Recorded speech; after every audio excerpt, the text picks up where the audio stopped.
And some find their deliverance in the church. And some find their deliverance through marriage. And some find their purpose. But I found my deliverance on that altar of that steering wheel when I put both my hands on the steering wheel and I cried out to God and I said, I surrender.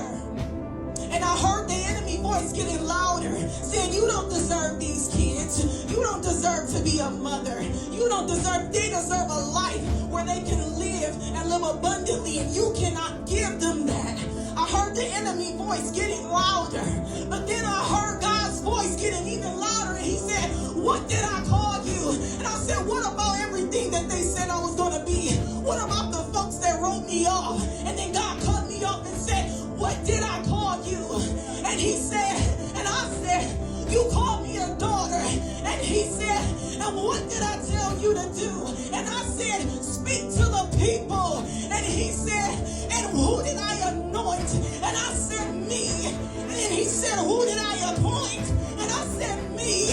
And he said, who am I? I said, I am that I am. You are the Alpha and Omega. You are Jehovah Nissi. You are who you are. You are the beginning and the end. You are my bread when I'm hungry. You are my water when I'm thirsty. You are God. And in that moment, I finally got it. And I probably needed a hug. And I probably needed a friend. And I thought that I even needed a man. But in that time, all I needed, and I can guarantee you that all you need is Jesus. Whenever I was actually homeless, had nothing to my name because a crane fell just through my apartment, I was sleeping across the street. I had nothing besides a little sleeping bag that they gave us. I truthfully had the clothes on my back and my laptop. And although this was probably one of the lowest moments of my life, and I'm sitting here legitimately just on the floor surrounded by like 100 different people, and I'm using the hotspot on my phone to try to find winning products so I could actually get out of this outcome, I wasn't even mad, for real. Like, I wasn't even mad, and I wasn't even frustrated I was in this position of negativity, because I knew the positive that I was looking for, and that was creating generational wealth and being successful and never putting myself in the same position that I was just in. I don't think I ever doubted myself from being successful, because even if I was homeless on the side of the street, if I was sleeping on a friend's couch, or I had my own crib and I was prospering, it didn't matter what I was going through, the highs or the lows. What I wanted to achieve was still going to stay the same. Like, I wanted to be successful, and even if I wasn't successful yet, it was still going to come. Regardless if you're at the top or you're at the bottom, if you know that you never want to be in the same position again, you're determined, you're motivated, you're going to become obsessed with trying to turn a negative outcome into a positive one. So if you're going through something negative right now, sit there and understand what made you start the journey in the first place. What was the reason you wanted to get the outcome that you're looking for? Once you know that why, you'll go ahead and see the success come no matter what you go. As a 40-year-old dad of 5 who's completely destroyed his marriage and had to start over from scratch at the age of 35, I've completely healed my nervous system and my body in ways that are very surprising. If you're new here, my name is Mitch. I'm a breathwork coach, and I help people change their lives by upgrading their whole body, their nervous system, their way of thinking, their way of being. If that's interesting to you, make sure that you like this content and follow me for more like it. About 5 years ago, I filed for divorce in 2019, right before COVID. I was a vicious alcoholic. I was an addict. I was an overthinker, and my nervous system was completely fried. I was so stressed out, so angry, and in a really toxic marriage with my ex-wife. I don't know if I'm a narcissist. I don't classify myself as a narcissist anymore. I believe I've healed, but I was married to one, probably the darkest type you could possibly be married to. And through that, I lost myself over and over again throughout the years, and the alcohol was a way to make my nervous system feel calm enough just to get through the day. I was the sole provider. I made all the money, and she was a stay-at-home mom, and I had 3 children at home. And she was ruining my children, and I was watching it happen, and every day I had to watch her scream at them and flip out, and I felt completely powerless. I'm not saying I'm a saint here. I wasn't doing the best job parenting either. I had my own anger issues that came out as suppressed rage here and there.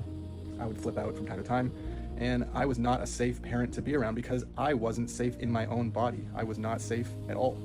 And through this process of getting divorced and giving away my marital home and everything that I owned, I was homeless, and I started over again completely from scratch. I wanted nothing to do with the old life that I had, and I went through a really crazy healing journey where I have now healed my nervous system.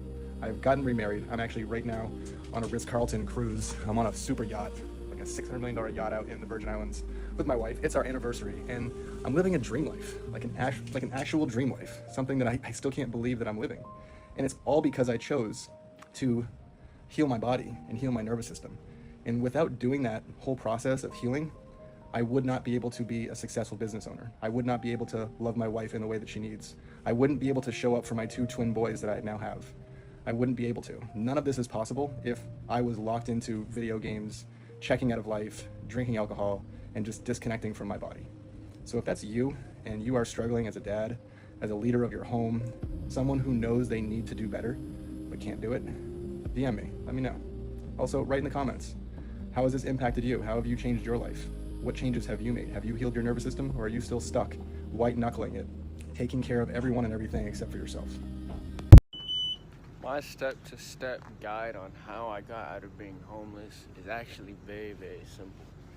First thing you're gonna have to learn is being able to find a place of financial stability, which means you have a consistent flow of income that is going to be coming in. Whether this be through a job or by any other means, it has to be a guarantee. By the end of this week, by the end of this time, I can guarantee that by the end of a certain period of time, I will make this amount of money. Guaranteed. That does not mean it might fluctuate lower, only higher.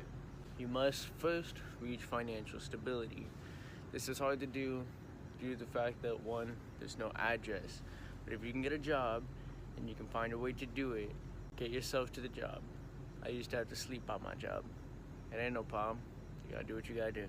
Once you reach a point of financial stability where you have money coming in and you have it guaranteed, you need to be able to then budget yourself.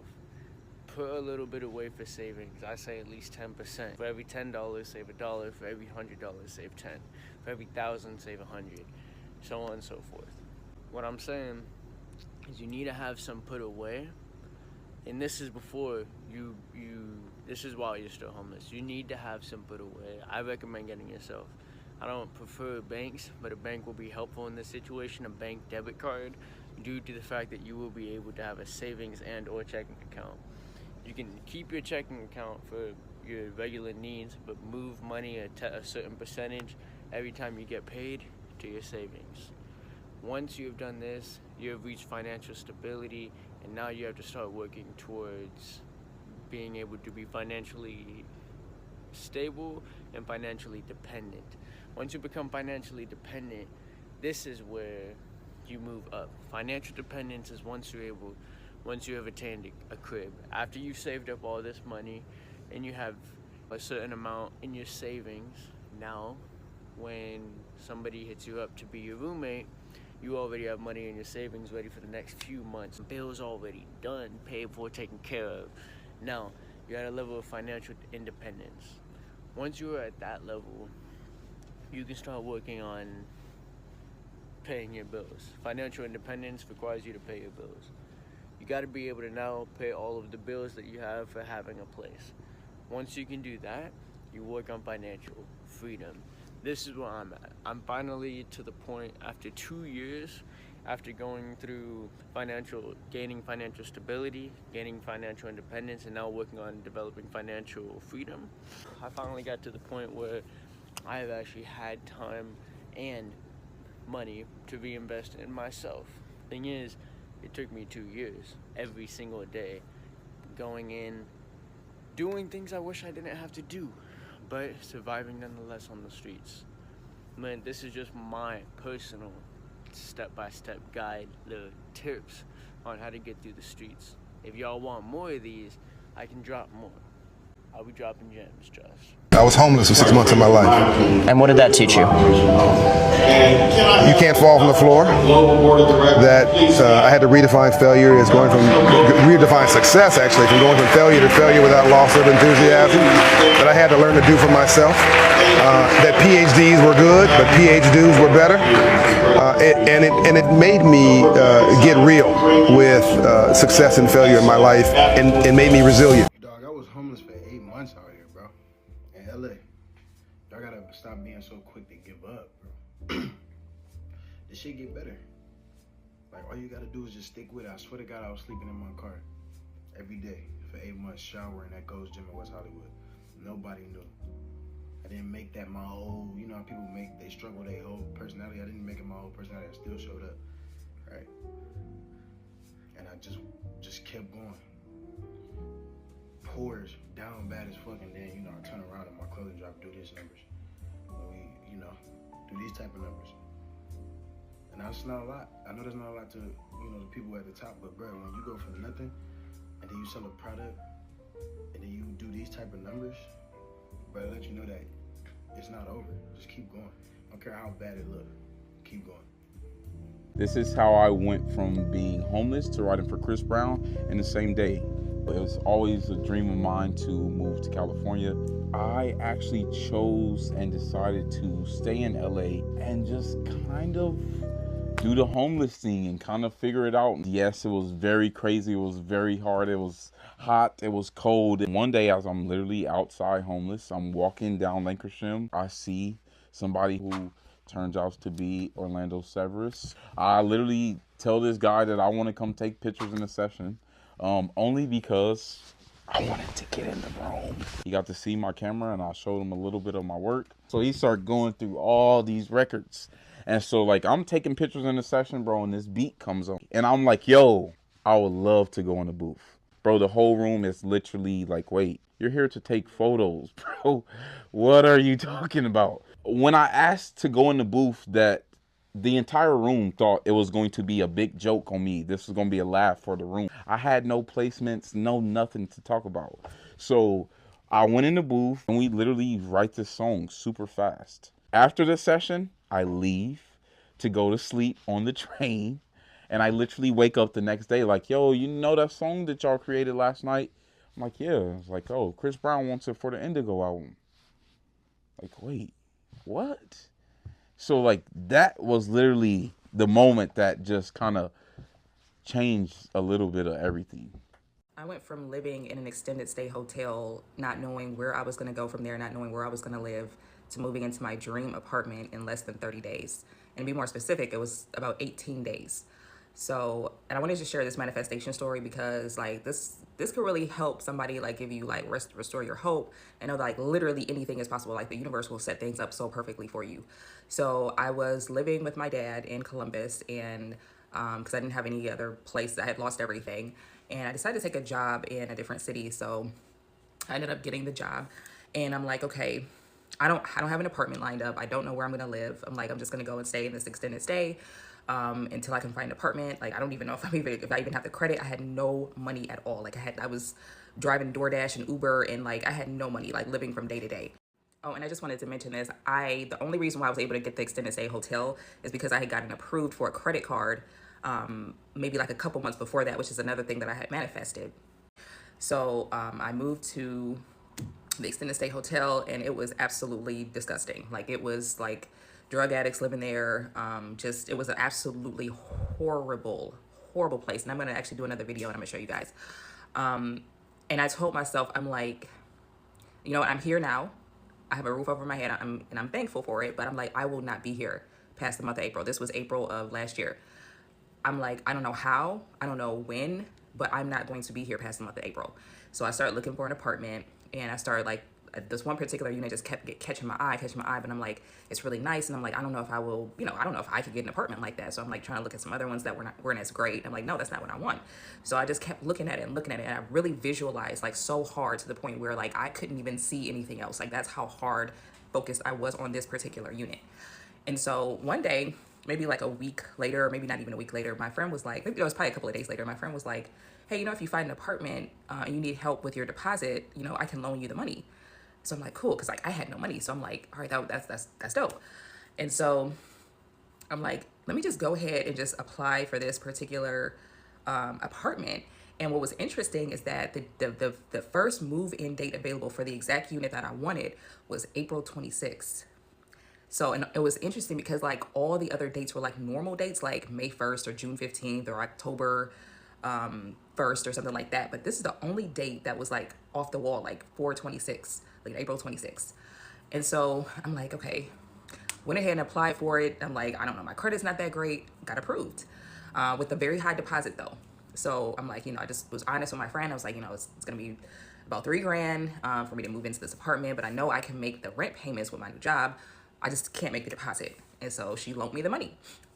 And so I ended up moving into, matter of fact, I did the application like the week before we available, put the deposit down, got it on hold, and moved in on the 26th, just like how I told myself. And I'm like, I told the universe, I'm like, I will not be living in this extended stay past the month of April. And I did not visualize anything else. Like, I wasn't married to the idea of not of having to live in there. Like, if I have to, I have to, but I had no attachment. I'm just like, look, this is what's gonna happen, and I'm just gonna let go of it.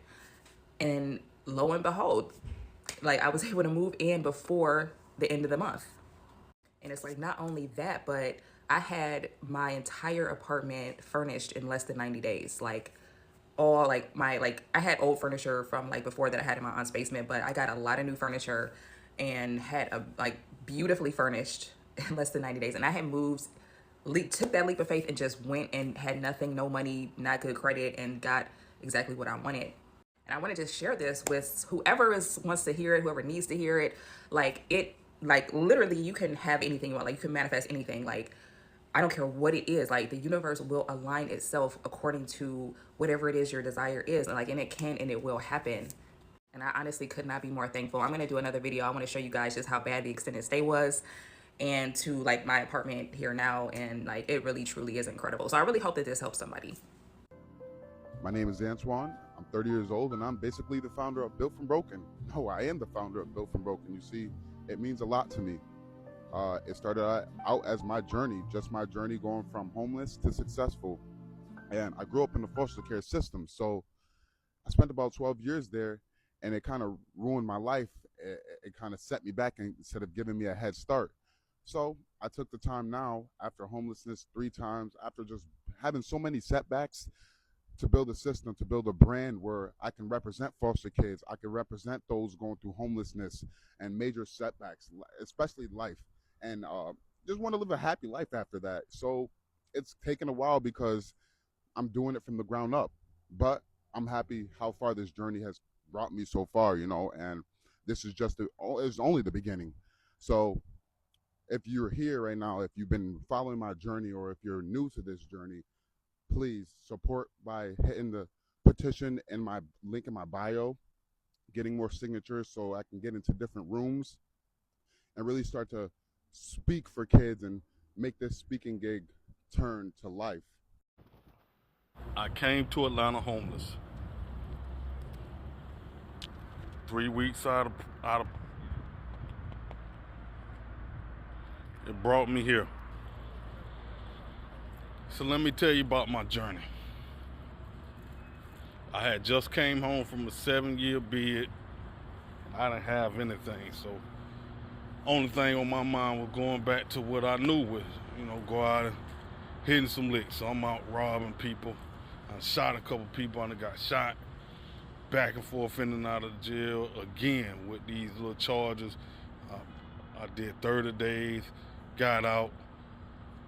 Did 6 weeks, got out. Did 2 months, got out. The last time I got out, I caught a case that was a gun and a dope charge.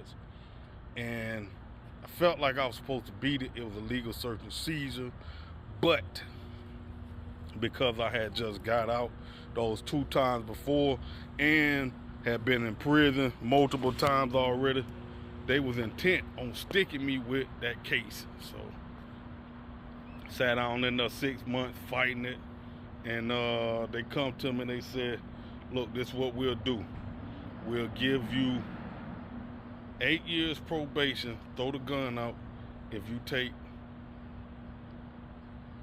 8 years for the simple possession. All right, so I was like, cool, I'll take the simple possession, and I got out. So I've been in there praying, and the Lord, he blessed me. He heard me, and he allowed me to get out. So I took that blessing and then I went in the opposite direction, because I get out and now I don't know that I'm coming back to nothing. The girl that I was with, I left over my car, my clothes, my little jewelry and stuff like that. That was all I had. And I come to her house to pick up my car, and she don't want to give me my car back. There was another nigga in the house. I'm like, oh my God, just give me the car. I don't care nothing about nothing else. I just want to get my stuff so I can go. but she didn't want to give it to me, right? So she ended up tearing up the car. I ended up having to sell the car for junk. I'm like, man, what am I gonna do? I took the little money I sold the car from, went and bought me some dope. This was after I begged the Lord to hear me out, help me. I just got out of prison. I've been in here all my 20s. Help me, Lord, I need you. I just need some grace. You see how hard-headed we are, how we change up on the Lord after we get on our knees and we beg and we pray and we pray and we pray. Just hard-headed, man. And so I got that little money and I bought some dope, and I almost caught myself another case. But I was so spooked, I was so shook up that I was like, nah, let me just go ahead and get on up out of here. And so I had a little dope in my hand. I dropped that dope on the ground and I walked to the Greyhound station. It's about 2 miles away. I just kept walking. I walked to the Greyhound. I had maybe like $75 in my pocket, and I just got on the bus and I came up here. I had the clothes on my back. Slept in them clothes for 5 days. But I tell you what, the Lord was with me, you know, because he told me just to leave. And I was listening to him. Even though I was hard-headed, I was listening to him. And so I met one person, and they say, go over here. And then I go over there, and it'll be a clue. And I go over here, and I meet somebody else, and then they'll give me another clue. And then all I had to do was follow the clues. And I end up staying in a homeless shelter. I stayed in that homeless shelter for 9 months. But it was not an easy road. Coming out of prison, changing your life up from the Lord, it is not an easy road, because there are going to be pitfalls, there are going to be challenges. I went to jail. I thought I was going to get me a job and come back and just be all right, but no, I went to jail because I transferred my felony probation up here, but I had some misdemeanor probation that I didn't transfer. And they said, we want $600 or you're going to do 3 months in jail. I did not have the $600. I ended up having to do them 3 months. By the grace of God, I had met a woman while I was up here, and she sent for me. She sent me $180, came back up here on the train, on the bus, moved in with her, you know what I'm saying? And just up here just trying to figure it out. It took a lot of time and hard work because I had to stay focused. I had to keep my mind on the game plan. She was a truck driver and she was always going on the road, so I'm living in her house by myself. And she sent me money for food. She had bought me a phone, paying my phone bill, right?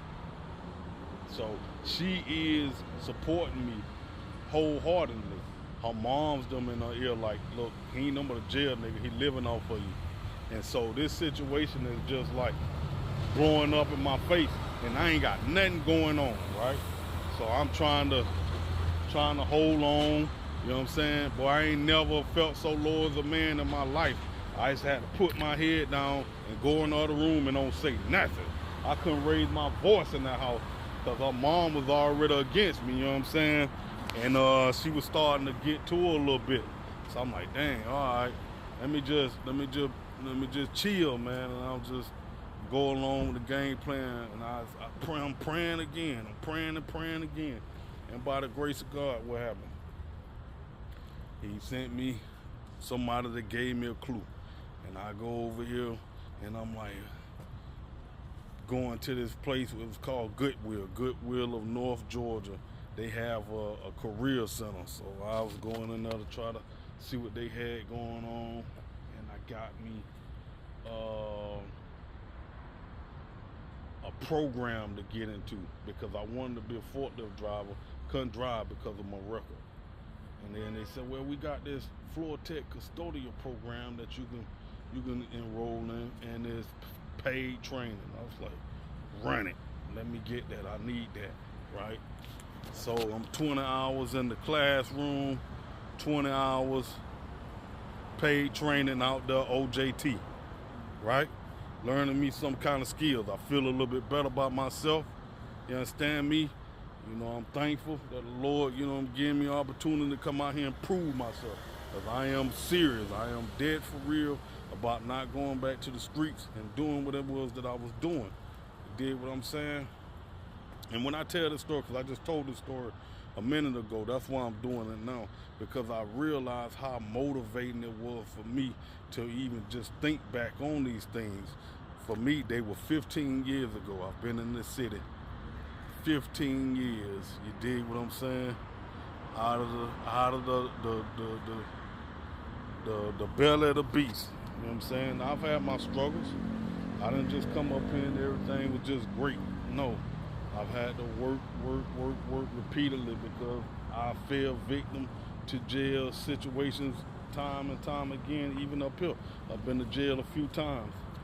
But my dedication to what it is that was my overall goal, which is getting out, getting me some type of skills, working and becoming someone different than a person that I was, right? So I'm sitting here and I'm telling you this because if there's anyone out here that's going through something and you feel like you're giving it your all and you have not got where you're looking to be, trust God, trust the process. He's gonna deliver you. But you have to hear his voice. You gotta hear him. You have to listen, be quiet, be still, because deep down, he's there. He's moving, he's working, but you have to hear him. Now, if you wanna get the rest of this story, you know, I'm willing to, you know, pick it up from where I left off at, because trust me, there was a lot of trouble that was to come my way, because when I got that job and that situation with that woman, it faded out. I left. I had me a job, I had me a car, because during that time at that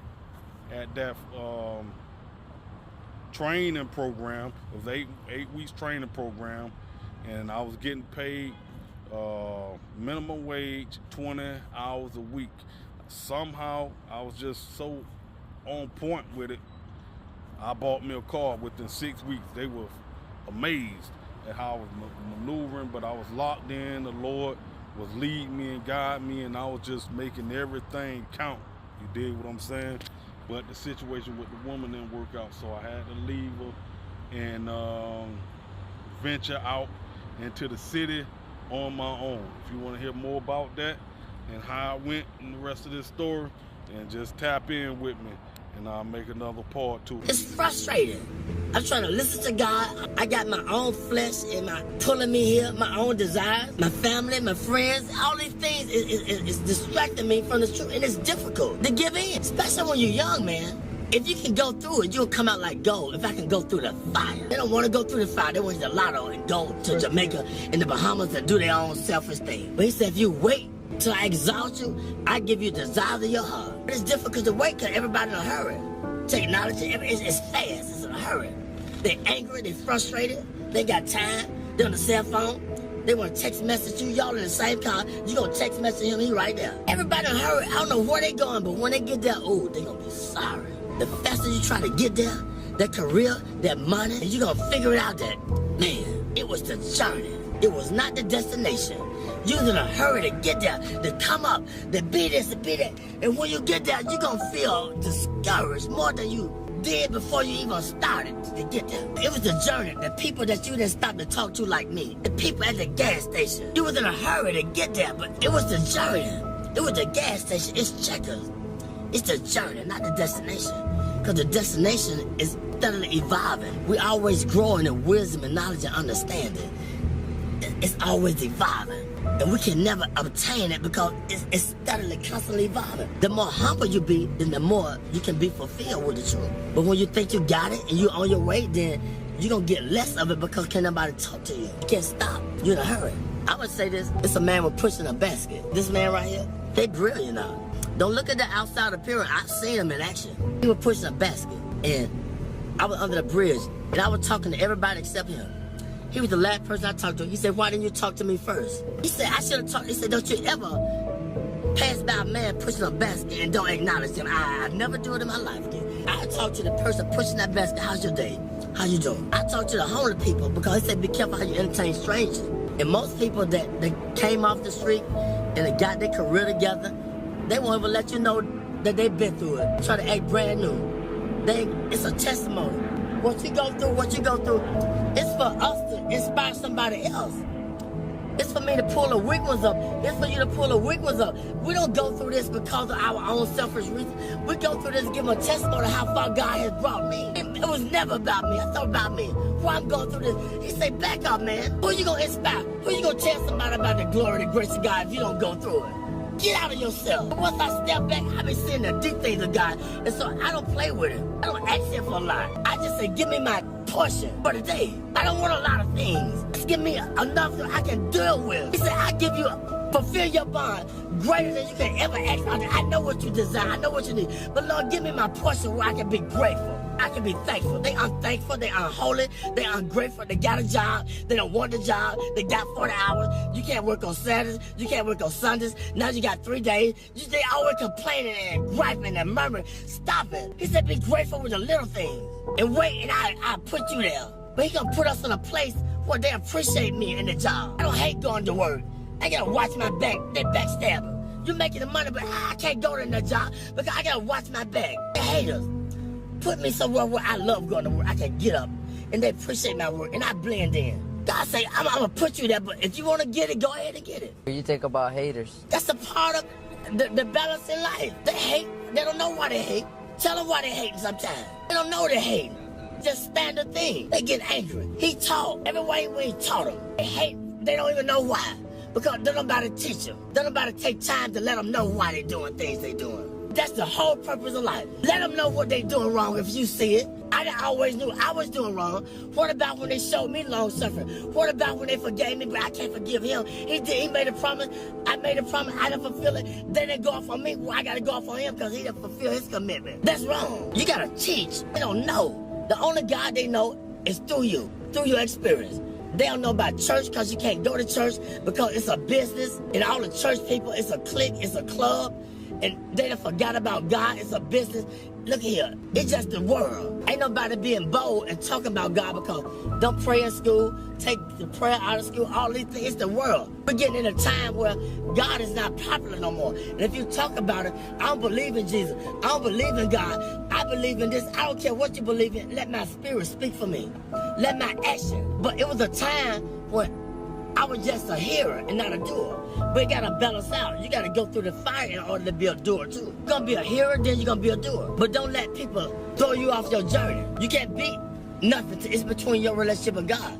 They can't understand you all the time because you're trying to figure out your way. I'm trying to figure out my way. I can't prove nothing to them all the time. I don't need them to figure me out. All I gotta do is just be patient and do what was in my ability, my boundary. I don't need to outstep my boundaries. I ain't gotta prove nothing to you. You didn't feel me? No, you can't gonna feel me. I can't put the expectation on you. I don't always feel me, understand me. So that's wrong. Be humble. Acknowledge him in all your ways. When I do wrong, I said something wrong to offend you, forgive me. I gotta say it right away, get it over with. If I offend somebody at work, look, if they persecute me, look at God trying to strengthen me to show them who I serve. I say I believe, I'm walking with it. Well, teach them. They don't know. They don't know why they doing that, why they doing that to me. Let your light shine among men. They might glorify your Father in heaven. It's real, man. I experience it all the time, 24/7. But I asked for it. I wanted to be a preacher when I was 6, but I didn't know the price I had to pay. Much wisdom, much grief, much sorrow. And all the way you don't get it. But if you can just go through the fire, it'll be like gold. The first thing they do when you go to a pawn shop and take what they do? What do they determine if it's gold plated or what? What they do? What kind of test they take it through? When you take the jewelry to the pawn shop, how do they determine if it's real or fake? They put it through the acid test. They put the fire upon it. This is how we know if we're real or fake. We're gonna go through the fire. You're gonna have disagreement with each other, but it's okay. You're gonna be friends. If you have a disagreement, it's just a different agreement. That don't mean you ain't gotta see him no more and talk to her or talk to her or whatever. I want to go to work. I don't want to go to work because they stressing me out on the job. You feel me? They ain't receiving me with my full potential. And I don't know why I don't want to go to work. I got to understand why. I don't want the job because something ain't right. And I got to acknowledge it. I ain't going to sell my soul for the job. God said, I'm trying to put you over here, or I'm trying to let them know through you, let your light shine. I'm hating on them because they ain't feeling me. They don't understand me. Hey, man, you got to teach them. You see how they flee? Yeah. They want $1, want a quarter. He could have got everything that he needed if he just would have been patient, but it's okay. You recording this? Yeah. It's okay. I'm telling the truth. It's all right. I thank God for you. Y'all a blessing to me. A true blessing. I ain't got nothing to hide. My burdens are heavy, but when I'm weak, he's strong through me. He speaks through me. The weaker I get, the more frustrated I get with my life, and I did this, I did that, then the more he speaks through me, the more he takes control of me. That's just where he wants you at. Get frustrated. That's when he gonna speak through you. But he gotta get you in that point where ain't nowhere else to go but to him.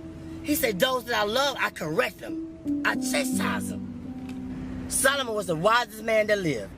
He had everything that man could desire. But one thing God said, leave the foreign women alone. But he couldn't understand why he had a desire for the foreign women. But see, the Lord knew that they were gonna turn his heart against him. They were gonna make him idol worship and build a God, but he didn't understand it.